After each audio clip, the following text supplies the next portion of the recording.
Sean Finnegan, and you are listening to Restitutio, a podcast that seeks to recover authentic Christianity and live it out today.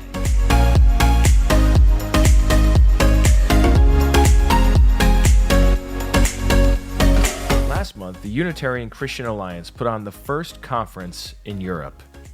A mixture of British and American speakers presented on various aspects of Unitarian Christianity.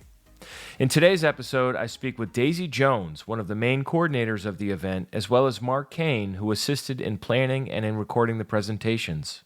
They share some highlights from this year's conference, as well as what they are planning for next year.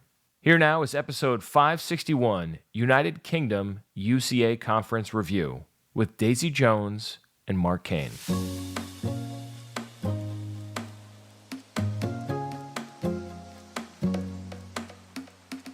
Welcome to Restitutio, Mark Cain and Daisy Jones. So glad to talk with both of you today.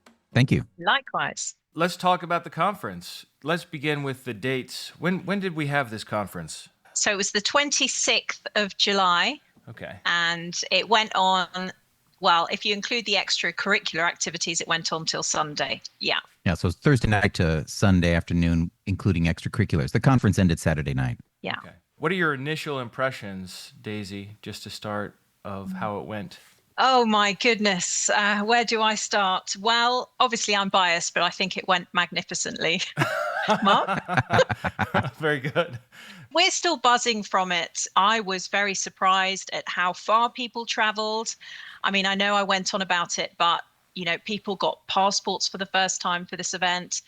People left America for the first time for this event. Goodness. You know, Yeah. people, yeah, I know, Leaving right? America Mark? is a big Yeah. task. It was. I was one of those. Mark was one of them, but he wasn't alone. There were quite a few who left America for the first time. So that was a real honor. And we had loads of people from Europe and even Africa. It was just incredible. For me, one of the biggest surprises was our German contingent, which was huge. So we had Germans there, Austrian Germans, Swiss Germans, other German speakers. Can I say they were very un-German? I mean, they were just breaking out into prayer all over the place. They were not following rules. No, I'm joking. But we loved them. And that was one of my highlights of the conference, was this German contingent that had never met each other before. And since the conference, they've set up 4 separate WhatsApp groups, and they are absolutely on fire. So that was one of my highlights for sure. Yeah, the goal of having people meet, people are like, well, what does that do? Well, what it does is it inspires people to make connections and to do something the next step.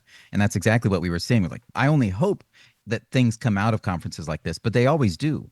This was a perfect example of what would have not happened. It literally wouldn't have happened. They would have had to like individually email each other and say, hey, do you want to do something? But you put people in a room together and they're meeting and they're excited to be together. They go back home and they're ready to go. And that's exactly what the point of a UCA conference. Connect the people, let them take the next step and do amazing things. I mean, the guy from Uganda only became a Unitarian 4 weeks before the conference. And he found out about the UCA the week before. We had an inquiring Muslim there who was the sweetest guy. It was quite funny. He thought I was Jewish and I just rolled with it. I was like, yeah, shalom, manishma. He's like, shalom. Okay. Another guy thought I was ex-Muslim, which was quite an astute observation, because while I'm not ex-Muslim, I have worked with many Muslims. But anyway, no, it was full of surprises, and we just had so much fun. And everybody there didn't know really what to expect. So a lot of people were testing the waters there, especially our Christadelphian friends, obviously, who were stepping out for the first time in 8 generations. So they had a lot of grace with me, because obviously they're not used to women presenting or in the front of the church, but they were all very loving and gracious with me, which was awesome. And I think it was about a 5th Christadelphians, the audience, and it was the first time they'd ever done anything like this. So it was pretty cool. And then for the rest of us who consider ourselves in that isolated Unitarian group, which includes Josh and me, because we are Unitarians in a Pentecostal church. But for the first time, you know, feedback I got was, I'm not the only heretic in the room. So that was really exciting for people. that's why I felt prompted to do something called persecution bingo, which was another one of my highlights, because Well, I hold on, you wanted gotta people. I explain ran that. it. Okay, I'll explain it. Well, firstly, I ran it past Dale because I was like, okay, we're all persecuted and we either laugh or we cry about it. So is this super insensitive or can we roll with it? And he was like, no, it's okay. I was like, okay, great. So basically, I asked people about 11 questions on how persecuted they were. Now, unfortunately, no one got full persecution points, but Oh. most people averaged about 70 or 80%, I think, who answered the question. So it starts off basically your hand up if you've ever been asked if you've read John 1:1. Yeah. And then it goes number 10 and 11 are, have you ever been thrown out of a church? And then the final question is, have you ever physically been thrown out of a church? So no one actually answered yes to the physically thrown out of the church. However, there was a man there who had been, who came up to me afterwards. And he is another one of my highlights of the conference that I will mention a bit later on. It was a great game. I think we need to incorporate something like that in the USA conference. It was brilliant. Yeah. Brilliant. Brilliant. Yeah, I love the tongue-in-cheek British humor. It scratches me where I itch. I'm down here in South Carolina for the week, teaching at Guthrie Grove Church of God. And yesterday I had the opportunity of leading a discussion during the lunch hour, and I was explaining to them what the UCA is and trying to describe it. Some of them were familiar with it and some of them weren't. And I was saying, like, the goal of the UCA is not really to become great and powerful and to control or anything like that. It's to be the facilitator of individuals to find each other and to find churches and to start churches. And so it's more of a medium than an empire or something like that. It's not a denomination. It's not trying to take over anything. It's just trying to connect people to each other.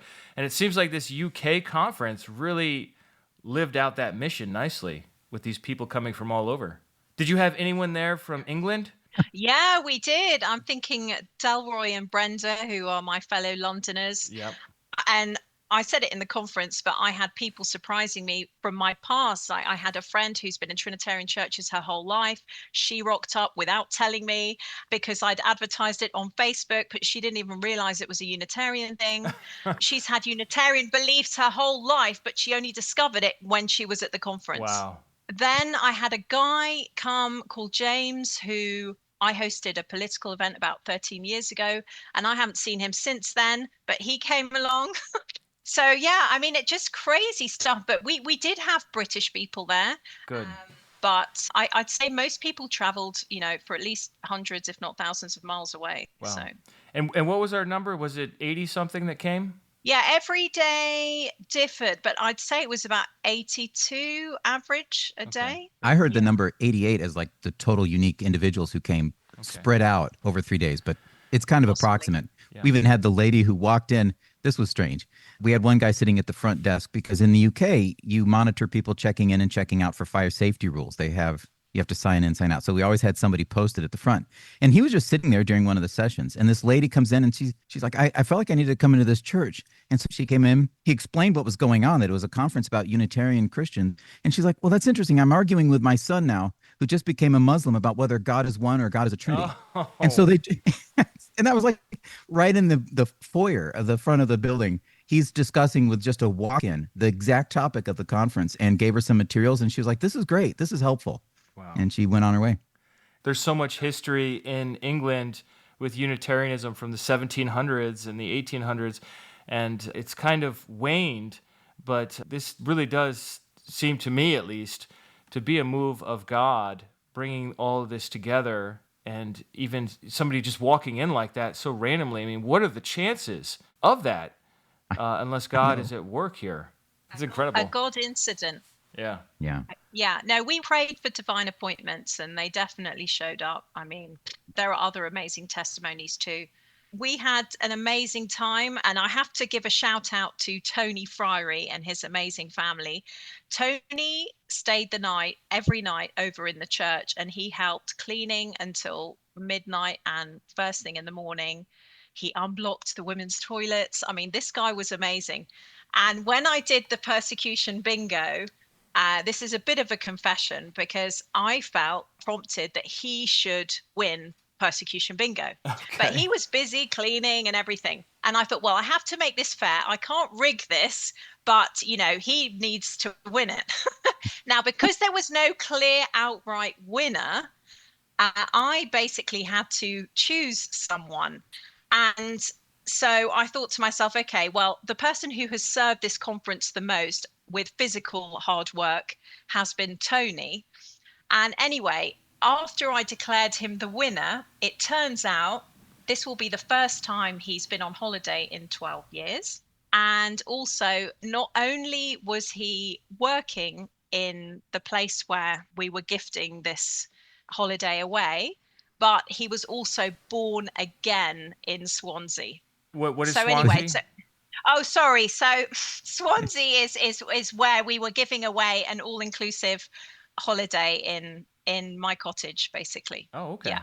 So Very it cool. turns out he was actually born again in that place.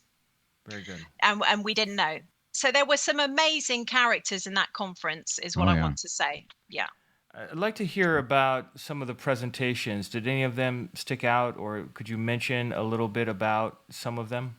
Well, I really appreciated meeting and hearing from Thomas Gaston for the first time. In my head, because the book, Dynamic Monarchianism, is quite a tome, a scholarly, thoughtful masterpiece. I kind of pictured this older gentleman who, kind of like Dale, I guess, is...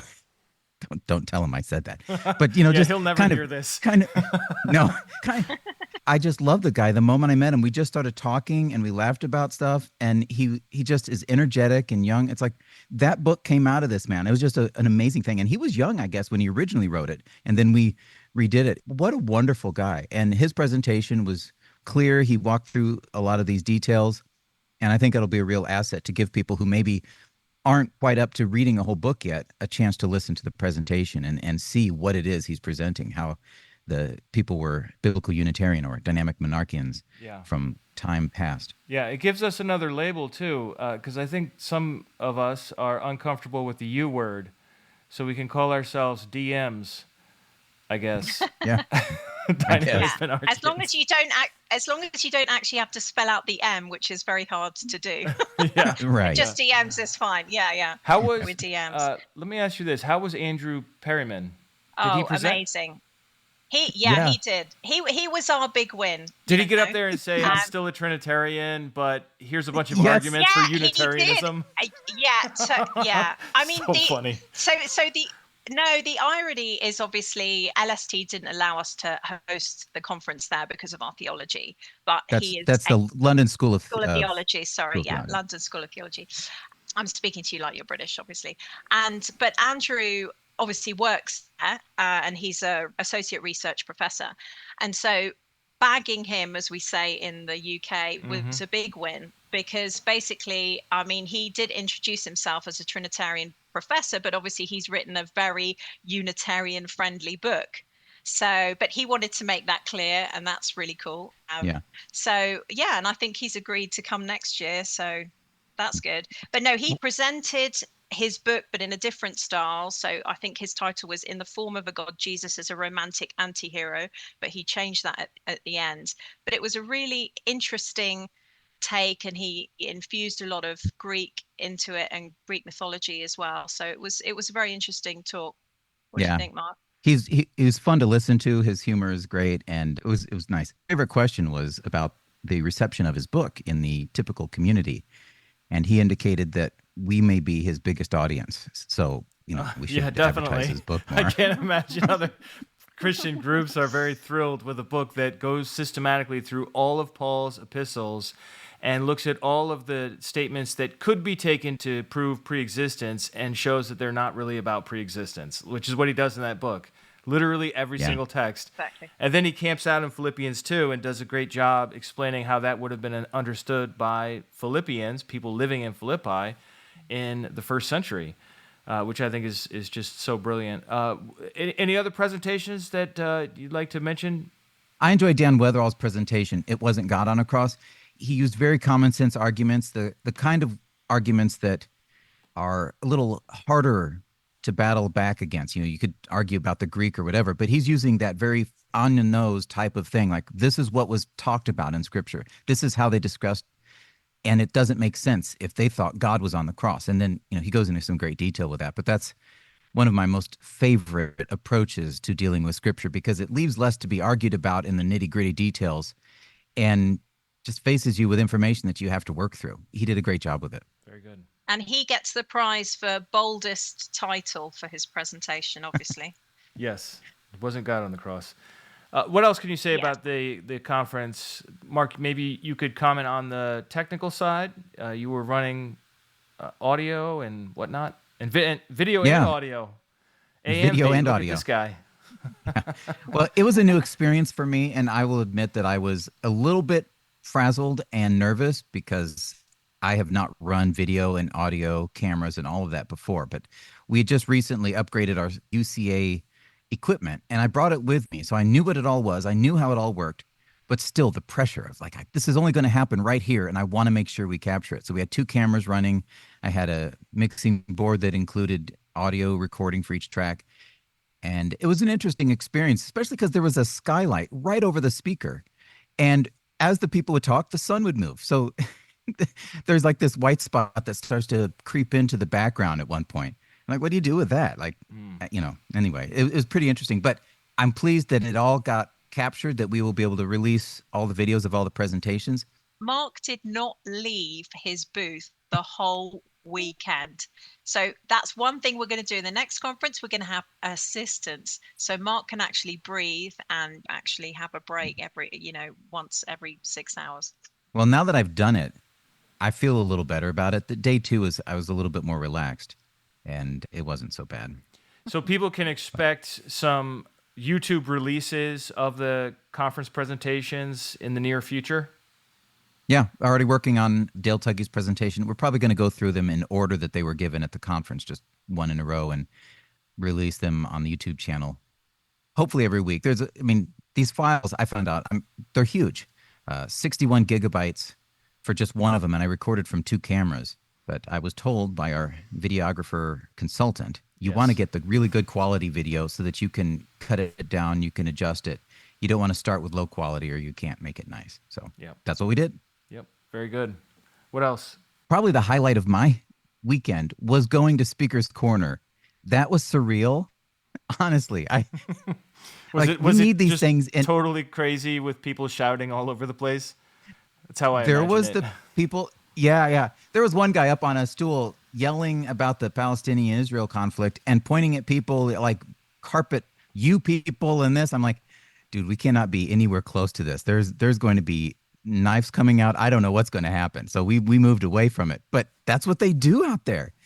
It was just astounding. And I ended up talking with a couple people. I was in one group, and one fellow was listening to one of the folks who came to our conference talking about Trinitarianism versus Unitarianism. He was a Unitarian. And he turned to me and like, are you with this guy? I was like, yeah. He says, I have a question about something. So I said, well, here, let's just step back. And I learned something. If you don't step really, really far away, you're just going to make a new crowd. I didn't know that. So we step about 6 or 7 feet away. He and I start talking. He asked some good questions. This was fun. And then people start gathering. And I learned that the Muslim groups that have like a cameraman team that moves around with them and microphones that they'll clip onto you, like they're making videos to be released on the internet constantly. Yeah. This is just what they do. They show up, they engage in a conversation, boom, the video's out on YouTube getting tens of thousands of views. So I'm having this conversation with a Trinitarian, and I think it was kind of like a special Unitarian Trinitarian radar that these the Muslim speakers have. He just like popped right in and boom, took over the conversation and referenced me and gesture and casually like I understood this part about Jesus, and then boom, he turns to the Trinitarian and off to the races they go. I leaned forward to the guy and I put my hand on his shoulder. At a brief moment when there was a pause, I said, I think this conversation was hijacked, and he was like, yeah. So that was the end of that. They do that all the time, but it was fantastic seeing Mark and Dale, and it was amazing. But the funniest thing is, even if you want to be on the periphery, what happened to us when we first arrived was this very tall Muslim imam came up to me And I like debating with Muslims, but my goal for Sunday was, just relax, don't get involved. So what happens? The most famous Muslim YouTuber comes up to us, and I'm with Mark and Karen, his lovely wife, and Leah. And so we tag team. Anyway, that short interaction, which of course they edited all my good points at the beginning and cut it before my good points at the end, but that got 100,000 views, and they've just turned it into a short as well that's got like 20,000 today, which is slightly embarrassing, but whatever. But yeah, everyone in Speaker's Corner kind of pounces on you. Obviously, the Muslims prefer the Unitarians to the Trinitarians because they don't see us as idol worshippers in their view. So, but no, it was fun. It was very pleasant. And obviously, we didn't get engaged in the war chat, which is constant in Speaker's Corner since the 7th of October. But no, it was fun. And the Americans were loving it. You guys were loving it, were you not? Yeah. I've decided that if I were to ever move to London, unlikely, I would actually make this a part of my life. I would go down there and do that as well. Wow. Very Mark cool. had an amazing conversation, which I recorded with a very thoughtful Trinitarian, wasn't he? He was very knowledgeable, because most, it wasn't all down to mystery. He had the knowledge as well. Yeah, it was great. Awesome. So what would you say about the future? You're definitely going to do this again next year. You're going to do it in the same place. You're going to the continent. What are your thoughts, Daisy, about all this? So what am I free to say here? Because we're hatching so many plans. No, I'm joking. Well, I can say that the activity on the little chat where the team is working is constant. These people are tearing it up. It's amazing. I see no question in their mind that this would be a good idea to have next year. It's just a matter of logistics now. Excellent. Yeah, because our lovely American friends were melting without aircon. We are going to have a conference center with aircon. So, poor Candice. I just remember poor Candice's face on the last day. But anyway, so we're going for a proper conference center, which will work out cheaper anyway with accommodation. And we've got an amazing deal. It's down the road from us, which we're happy about, obviously for logistics. But we're already throwing out. We've got 3 proposed dates. And then I also think, well, the Germans have all told me they're coming to the next one, but I also think our lovely German contingent are also going to do something either in Germany or Czech Republic or something, and also partnering with the UCA, but they might also do their own thing for a bit more freedom with worship and praise, because they were really keen on the worship and the praise. Yeah. And for once, it's normally me, I'm a Unitarian, Pentecostal, charismatic Unitarian, Catholic, or whatever I am. I understand you. But basically, you understand me. But yes. But basically, it's normally, I constantly to curb my enthusiasm during the conference as the MC, and it's very unnatural for me. But, watching them, I mean, it was just so inspiring. So they're really keen for worship and praise, basically. And so I think they want all the lectures and the wonderful stuff with that. And I think next year we're going to be under the UCA umbrella.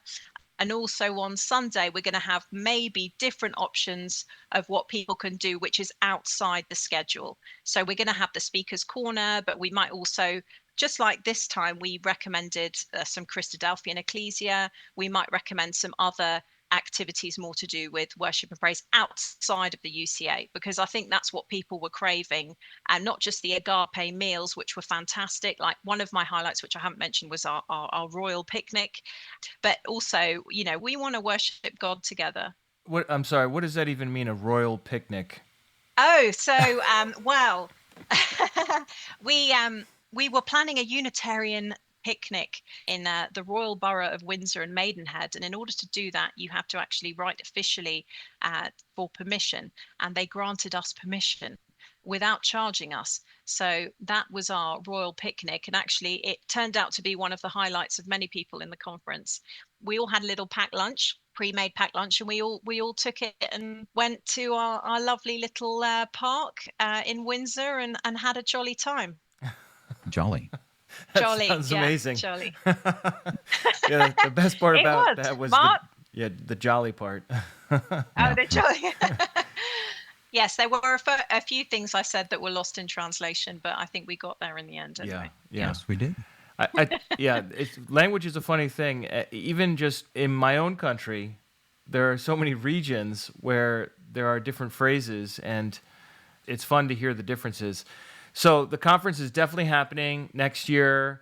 It's going to be the second 100%. UCA UK conference, and 100%. probably over 100, you think, now that people have heard about it and they're telling their friends?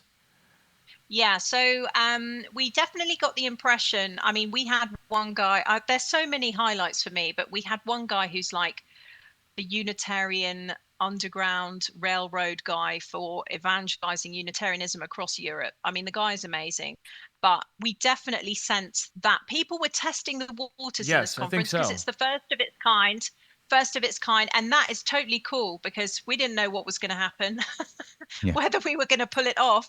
And so now that it was a success and people agreed and they seem to be blessed by the conference, I think we've been told anyway by lots of people they're going to come back next year. They're going to tell their little communities around Europe and worldwide. So that's really exciting. So it's whether actually the venue can accommodate all of us next year, because if we're average 82 to 88 and people bring one friend, or some people, half of those bring a friend or more of their family, then we're going to be crammed. Yeah, well over 100. I think the Yeah. facility you're looking at right now can manage 200. That's what Josh said. Yeah. We had to. Yes, a bit of a squeeze, but yeah, people have to share rooms, Yeah. those singles. Yeah, but that's fine. Yeah. But I like that size because it means that it's not so big that you've got like 100 people in a stadium of thousands. It would be really weird. But we're not a mega church yet. no. No. What One and the other step thing at I a like time. about what I like about the location that you're looking at now is the same thing that we're doing here in the United States. It's one location where you stay there and you don't have to like get an Uber or get a taxi back to your hotel afterwards. Like You mean a Duber? You mean a Duber? a Daisy Duber? Uber. A Daisy Uber? Yeah, that was one of my roles, was Duber, Daisy Uber. Right. And I was doing Ubers too. We had like 5 Americans at one hotel. And so we would just get a large size Uber every morning and every evening and just haul them back and forth. And we found this exactly the same thing in the United States. Like you might have the price on the actual event because you have to cover the food and the facility. But then people have to buy a hotel room. They have to either rent a car if they flew in, or they have to find somebody. There's all these other expenses that you pile on besides just the cost of like making sure we have a facility and the food. And so they're looking at a one-place center where you would be staying and eating and fellowshipping and visiting and all that at the same place, which is exactly what we're doing in Arkansas this year for the USA conference. And I'm looking forward to it in Arkansas. I'm looking forward to it in the UK. It's a great model, and I think it's going to be a real blessing because then, the conference ends and stay and sit down somewhere and just talk into the night. It's so wonderful. It was quite funny though, because I made the mistake of telling the Americans that they were staying in the ghetto. So let me just explain that. So Windsor is obviously very beautiful and historic and majestic in many ways. And Slough, which is just next door, is the affordable place where you get hotels, and it's a bit rougher. But I made the mistake of telling the Americans that. And so one presenter, who shall remain nameless, when I was picking him up from his hotel, he would run from the hotel to my car. And I had to say to him, no, don't worry, you're not being chased. You're not being chased. It's fine. It's not that rough. It's not that rough. So no, but who doesn't, like risking their lives for a cheap deal? But no, the thing is that, obviously I would prefer everyone to be in one place. It's easier if people aren't scouting out, all the good deals. It's just easier for us to present them with a whole package, and it works out cheaper anyway. So that's our aim. Yeah. You don't think about how much it costs to Uber back and forth until you've done it for 3 days straight and you realize, oh, that's not cheap. Yeah, that's not cheap. All right. Well, anything else we should mention before concluding our conversation? I think many of us are just so eager to hear how it all went. And I think you've done a good job of explaining it, giving a sense of the international flavor and the excitement that everyone had, that there wasn't any tragic event or a big failure where Trinitarians stampeded or put signs all over saying, that we're all going to hell. None of that. But we did suffer the indignity of being disallowed to use the audio equipment.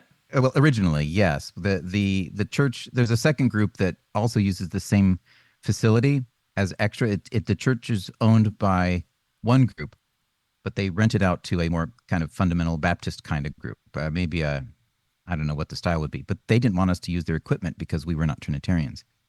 But that didn't turn out lasting. We won them over, Sean. Oh, yeah. good. So they're, in your language, they're Episcopalian. They're Anglicans to us, but they're conservative Anglicans and obviously staunch Trinitarians, but not that staunch because in the end we won them over.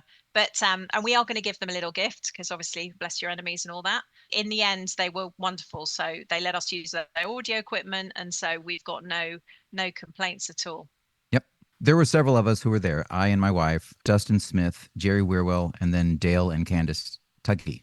And as far as I know, they're all going to be at the UCA conference in Arkansas. So if you want to hear more about it, or you've got some, just want to sit down and think through what happened in the UK, or you want to just think about what the future is like, come to the Arkansas conference. It's at a retreat center where we will all be in the same place.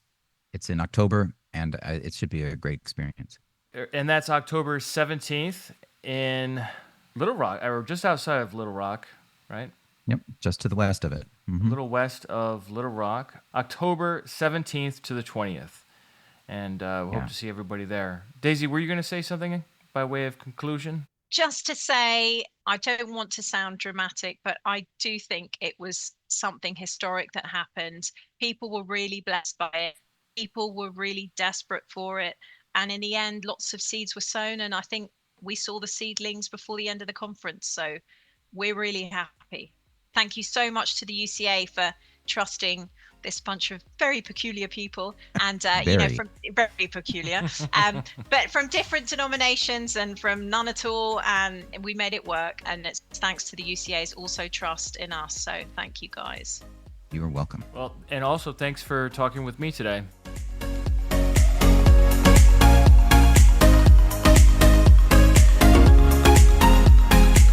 Well, that brings this interview to an end. What did you think? Come on over to episode 561, United Kingdom UCA Conference Review, and leave your questions and comments there. I'm especially interested in comments from people who attended this event to fill out even more details about what the event was like. I do agree with Daisy that this was an historic event in Unitarian Christianity. Not because of its size, it was a fairly small event after all, but because of what it represents, bringing together disparate Unitarian Christian groups to support each other. So many of us are isolated, so many even denominations of Unitarian Christians are isolated, and it's so wonderful to be encouraged that God is at work in the world, and He is moving and bringing people together and galvanizing us into a period of building our understanding, our theology, our doctrine, but also building our communities, our connections online, house churches, brick and mortar churches, networks of brick and mortar churches, and so on and so forth. So this is an exciting time. I believe this UK conference is just the beginning of a bigger and bigger event that will grow over time and hopefully also spawn other church plants from various groups and denominations over time. Interestingly, I just checked the Spotify comments today and noticed that someone had commented in on episode 517, which is called Walking with God, and that was the interview I did with Josh and Daisy Jones. And this is what that person wrote. Such an inspiring couple. It was great to meet them in person at the first UCA UK International Conference. Thanks for all your labor for the kingdom. So this is exciting to see. I'm really excited about the Germans as well, and to see what they're able to pull together in the future, whether in the near term or in a year from now. If they want to do an event, I think that would be awesome. Speaking of events, I'm super excited about the USA conference coming up in Arkansas, October 17th to the 20th, as I already mentioned in this episode.